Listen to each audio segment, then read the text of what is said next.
Ô Grazi, alguns ouvintes mais recentes do É da Sua Conta têm perguntado pelo WhatsApp quando que a gente vai falar da reforma tributária no Brasil. E daí eu respondo que a gente já falou sobre o tema lá no episódio 5, em 2019, quando os entrevistados explicaram qual reforma tributária o Brasil precisava e segue precisando. Sim, é um tema que voltou a ser importante, já que a primeira fase da reforma foi aprovada no final de dezembro de 2023 e estava focada no imposto sobre o consumo. Já agora, em 2024, o foco será na tributação da renda e há esperanças que pode trazer justiça fiscal e reduzir desigualdades. A oportunidade política para a reforma acontecer está dada. Agora, será que com a reforma tributária os super ricos e as grandes corporações vão de fato passar a contribuir mais? E qual que é o papel do movimento por justiça fiscal para fazer com que a tributação seja de fato ferramenta de igualdade social?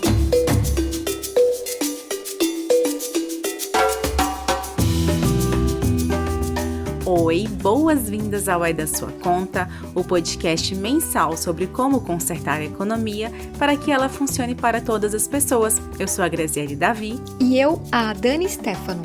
O É da Sua Conta é uma produção da Tax Justice Network, Rede Internacional de Justiça Fiscal. Você encontra a descrição e a transcrição completa e pode ouvir os episódios anteriores em www.edasuaconta.com e nos mais populares tocadores de áudio digital.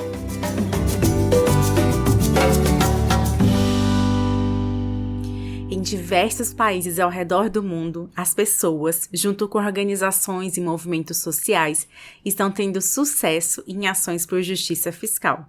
O povo no Brasil precisa ouvir isso, né, Grazi? Porque estamos prestes a ter uma nova etapa da reforma tributária. Agora, o que faz com que essas ações em outros países sejam bem-sucedidas? Elas podem ser replicadas em outras partes do mundo? Quais são os pontos em comum? Pessoas com ações inspiradoras de sucesso por justiça fiscal é o tema do episódio 58 do É da Sua Conta.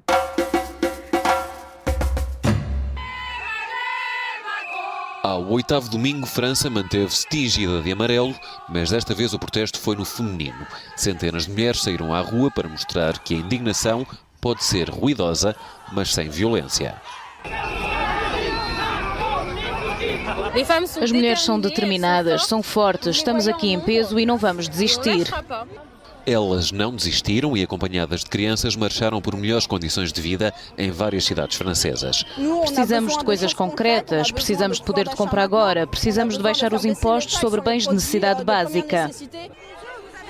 Por diversas semanas, entre o fim de 2018 e início de 2019, homens, mulheres e crianças saíram às ruas de diversas cidades na França para protestar contra as medidas tributárias do governo de Emmanuel Macron, que aumentaria o custo de vida através de mais impostos sobre o consumo. O movimento, que ficou conhecido como Coletes Amarelos, levou para as ruas até pessoas que nunca antes haviam protestado e exigiram a revogação do aumento de um imposto regressivo e injusto sobre os combustíveis que atingia os mais pobres. Exigiram também a volta do imposto sobre o patrimônio e a organização de referendos para que a população fosse informada sobre as escolhas políticas.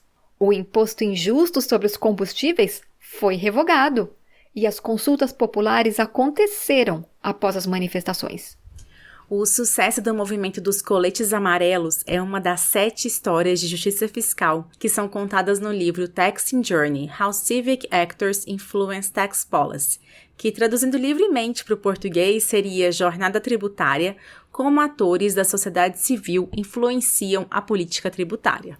Da América Latina, o livro traz 2 bons exemplos. Um que ocorreu na Guatemala, com uma campanha que conseguiu que fosse feita uma reforma na administração tributária para que se tornasse mais transparente, e a outra iniciativa bem-sucedida ocorreu no México, que conseguiu mais transparência em relação a anistias fiscais, bem como das isenções de impostos. Além disso, medidas que aumentaram a transparência foram implementadas e até hoje seguem em vigor. Como que isso foi possível? Quem responde é Iván Benumea, coordenador de Justiça Fiscal na organização mexicana Fundar. Foi ele quem coordenou a pesquisa sobre privilégios fiscais que levou à ação de sucesso no país. Lo que hicimos en Fundar, una organización mexicana que impulsa la justicia fiscal. O que fizemos na Fundar, uma organização tributária mexicana que promove a justiça fiscal, foi iniciar um contencioso estratégico, ou seja, ir ao tribunal para exigir que as informações sobre os contribuintes que tiveram impostos perdoados nos 6 anos anteriores fossem divulgados, o que nos levou quase 5 anos. Este caso nos levou praticamente 5 anos. 5 anos para chegar aos tribunais. Isso significa um longo caminho de pesquisa, preparação de materiais e de argumentos. Tuvimos que emprender diferentes estratégias para poder. Tivemos que nos valer de diferentes estratégias para conseguir, em um primeiro momento, fazer com que o Serviço de Administração Tributária no México, o SAT, fosse obrigado a abrir as informações. E então, como o SAT, que é o órgão responsável pela arrecadação de impostos, perdeu o caso, ficou sem argumentos jurídicos. O que aconteceu foi que as grandes corporações e os bancos mais poderosos do México também iniciaram um processo para impedir que suas informações fossem reveladas. Por isso que o processo durou muito tempo. mucho tiempo. ¡Ya basta! No más privilegios fiscales. En el último año, a tan solo 15 empresas se les dejó de cobrar discrecionalmente más de 15,000 millones de pesos. 15,000 millones de pesos. Empresas de alimentos, Toda a nossa campanha ganhou o nome de privilégios fiscais e acho que essa ideia gerou muita indignação e continua indignando. Construímos diferentes mensagens dirigidas à mídia, às organizações da sociedade civil, ao setor acadêmico. Deixamos muito nítido que o que aconteceu foi injusto e que os privilégios fiscais deveriam desaparecer. A partir daí, exploramos muitas formas de comunicar a injustiça por trás das anistias fiscais. Comunicar a injustiça detrás das amnistias fiscais. O que as grandes corporações e os super ricos tentavam esconder? O que se queria esconder. O que queriam esconder era uma série de injustiças fiscais que foram referendadas pelos poderes executivo e legislativo na esfera federal, que consistiu basicamente em conceder perdão fiscal aos grandes contribuintes num quadro de total discrição. A los grandes contribuyentes em marco de total discrecionalidade. Anistias fiscais massivas foram realizadas nos governos de Henrique Peña Neto e de Felipe Calderón, de 2006 a 2018. De los 14,000 millones de dólares que foram condonados. Dos 14 bilhões de dólares que foram perdoados, quem mais se beneficiou com essas anistias foi um grupo muito pequeno de contribuintes. Estamos falando de cerca de 200 empresas, o que representou 95% do valor que foi perdoado pelas administrações anteriores. A maioria dos perdões de dívidas beneficiaram grandes empresas e o setor financeiro do México. Ou seja, enquanto pequenas e médias empresas seguiam contribuindo com impostos, as grandes corporações tornavam ainda mais desigual e injusto o ambiente de negócios. E estes dados só vieram a público após o trabalho intenso da Fundar junto com outras organizações por transparência fiscal.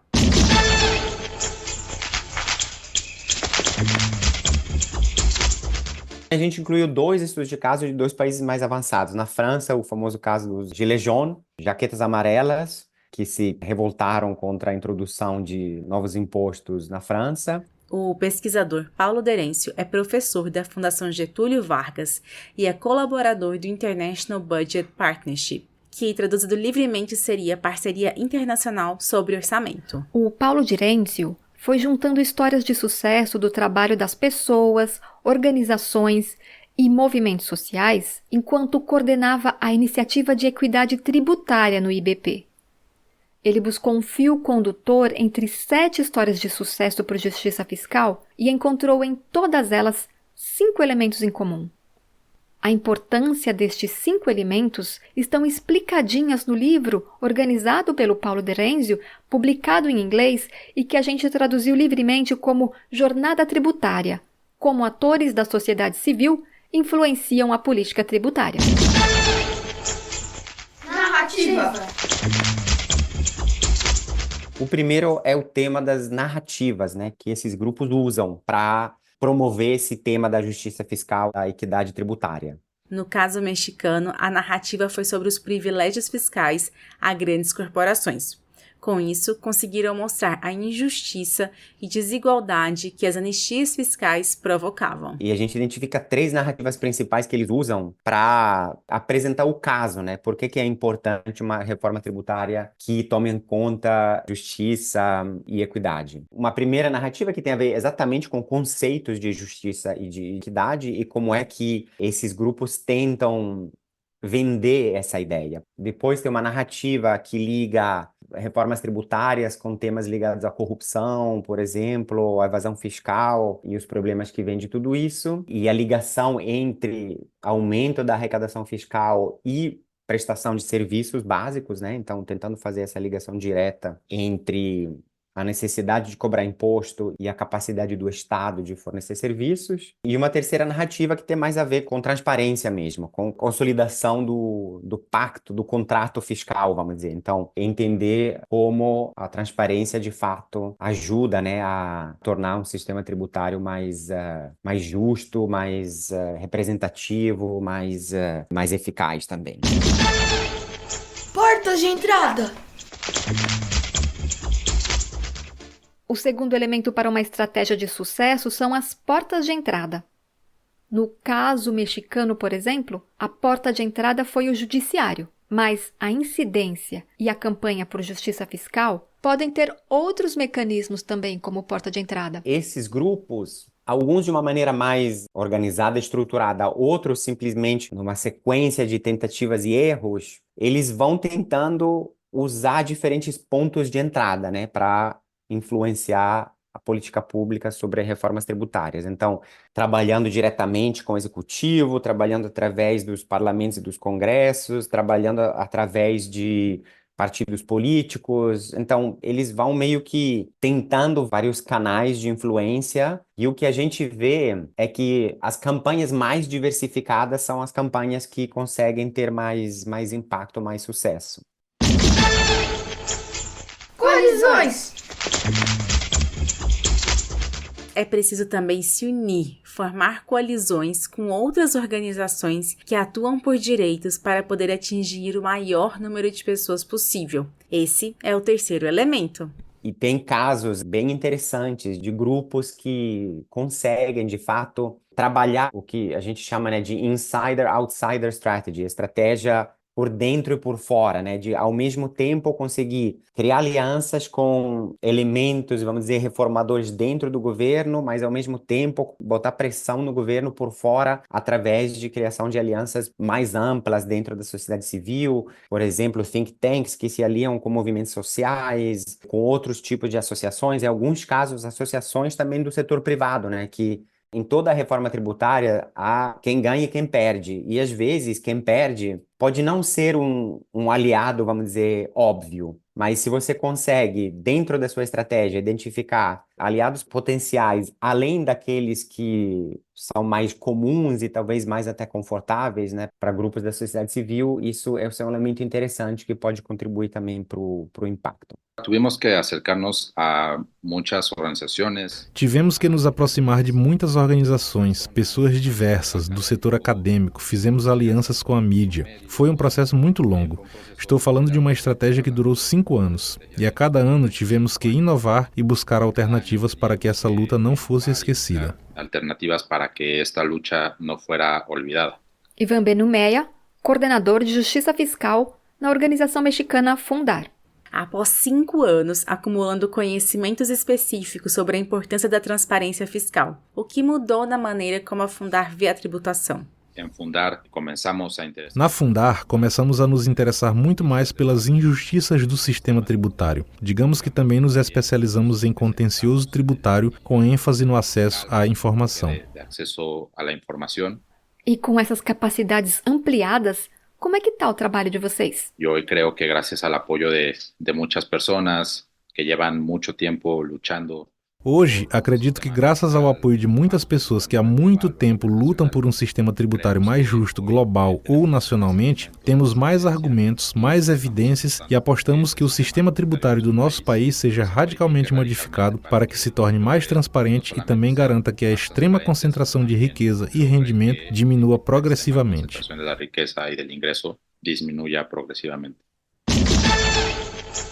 Capacidades. Capacidade de lutar e construir parcerias, de ter evidências que mostrem como o sistema funciona e de construir argumentos sobre a importância de atuar por justiça fiscal. Isso tem tudo a ver com o quarto elemento, que é o de capacidades, sistematizado por Paulo Derencio no livro que já mencionamos. Mas aí a gente vê que, na verdade, são 3 tipos de capacidade. Tem capacidade técnica, que é importante, mas tem a capacidade política, né? A capacidade de articulação, a capacidade de influência, a capacidade de criar alianças, coalizões, como a gente já falou. E tem uma capacidade de comunicação, que se liga mais ao tema da narrativa, né? Da capacidade de vender uma ideia. Paguen los impuestos que tienen que pagar. No más privilegios fiscales. No más privilegios fiscales. E essa questão das narrativas joga muito com as estratégias que esses grupos adotam trabalhando com a mídia, né? Porque você tem que formular uma mensagem e conseguir comunicar essa mensagem à sociedade através de vários meios e desenvolver uma capacidade mesmo de contar uma história que possa convencer a opinião pública. Oportunidades políticas.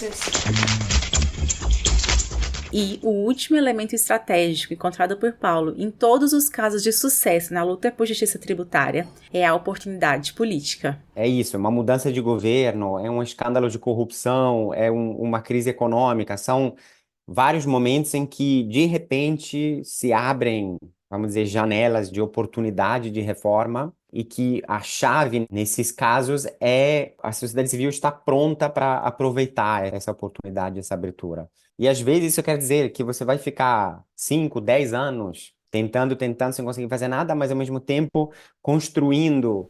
Faz muito sentido. Exemplos são os casos do Panama Papers, o Paradise Papers, que abriram oportunidades para incidência.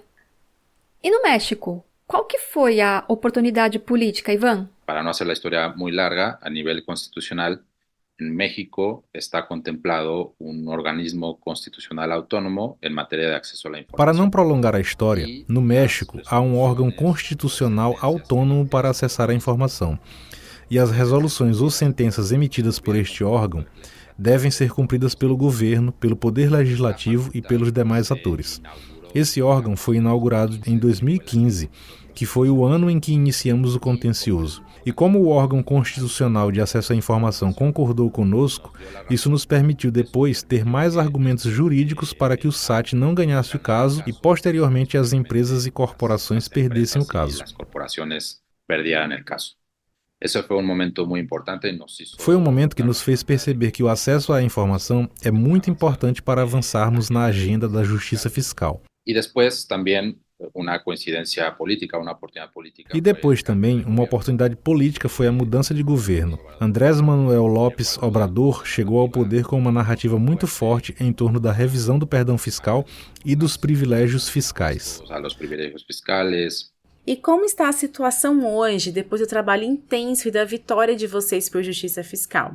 Hoje em dia, esta situação já cambiou, já temos novas regras. Hoje já temos novas regras, inclusive na Constituição, que impedem o perdão de impostos, pelo menos na esfera federal. Nos governos locais, esse problema ainda continua, mas acreditamos que esse caso foi muito importante para avançarmos. Pero creemos que este caso foi muito importante para avançar. Impressionante. Vocês são super justiceiros fiscais. Vai, justiça fiscal!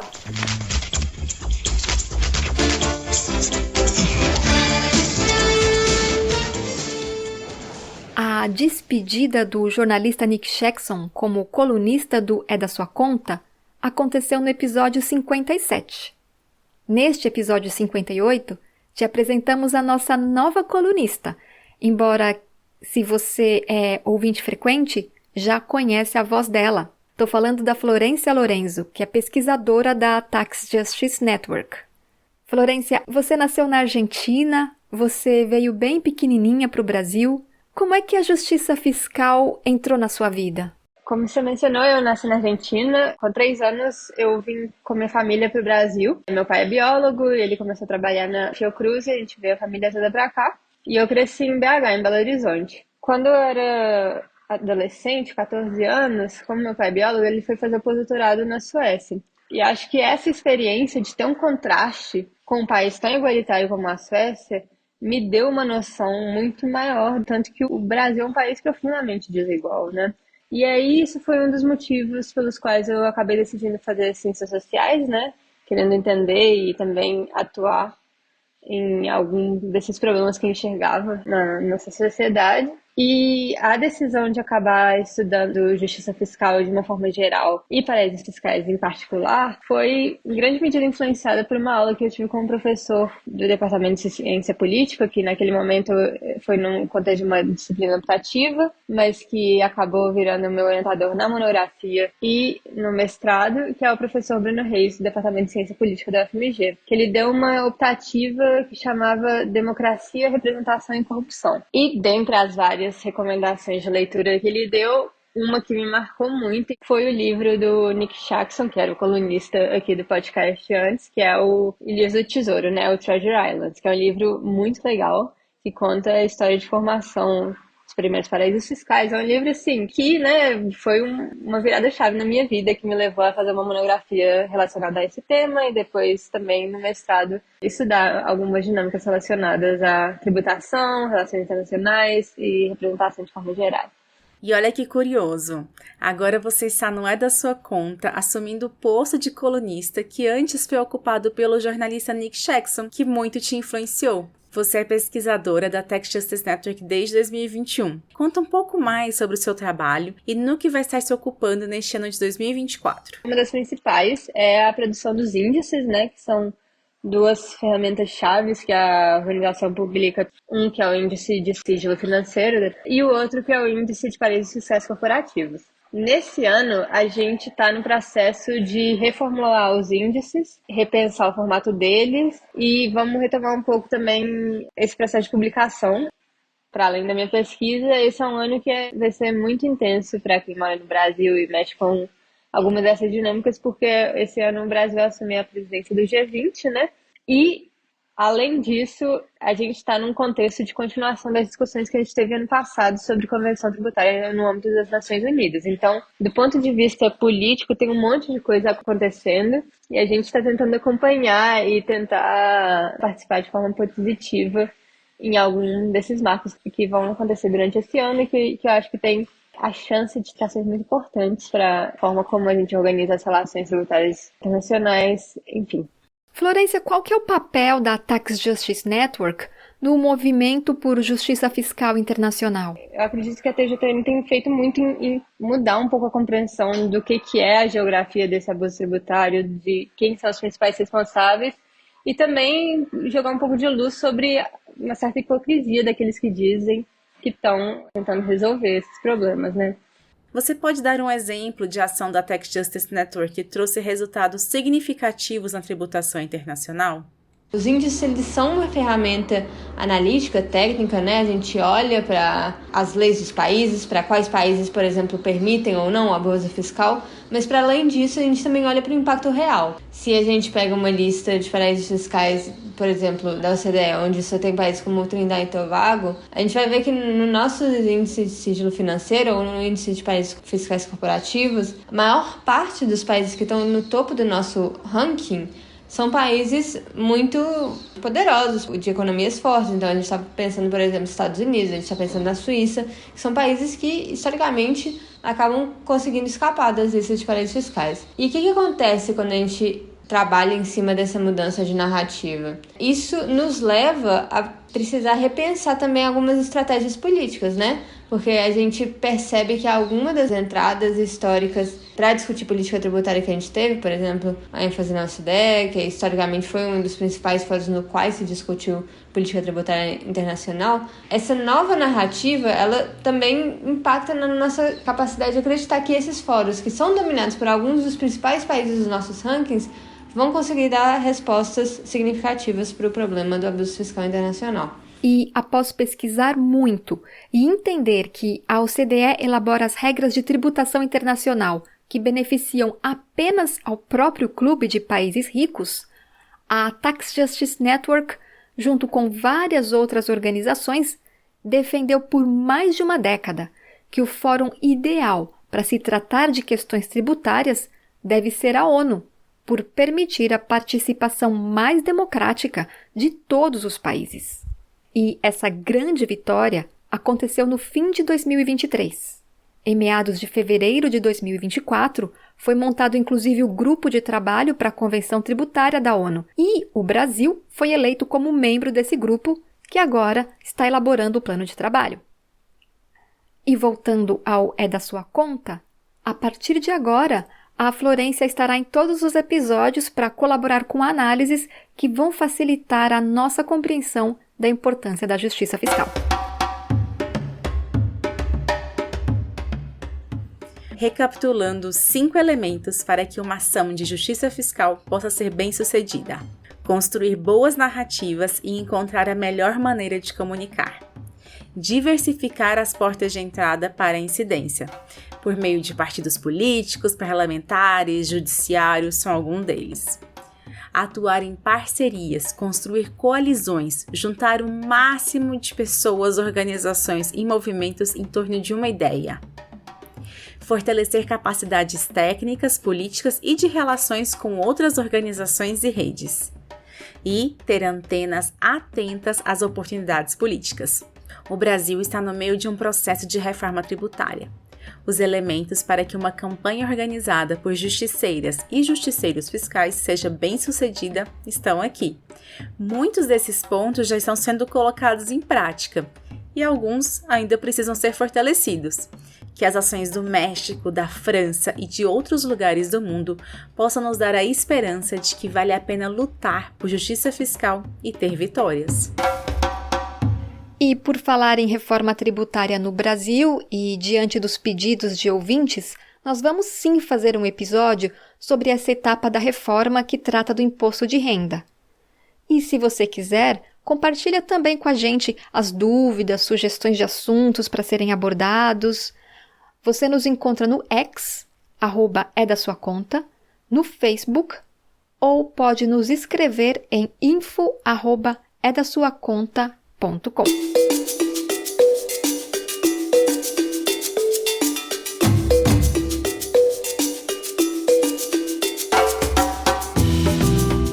O É da Sua Conta é coordenado por Naomi Fowler.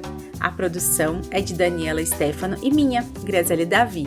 Um abraço e até o próximo! Te desejo uma ótima continuação do seu dia, tarde ou noite e até o próximo episódio. Um abraço!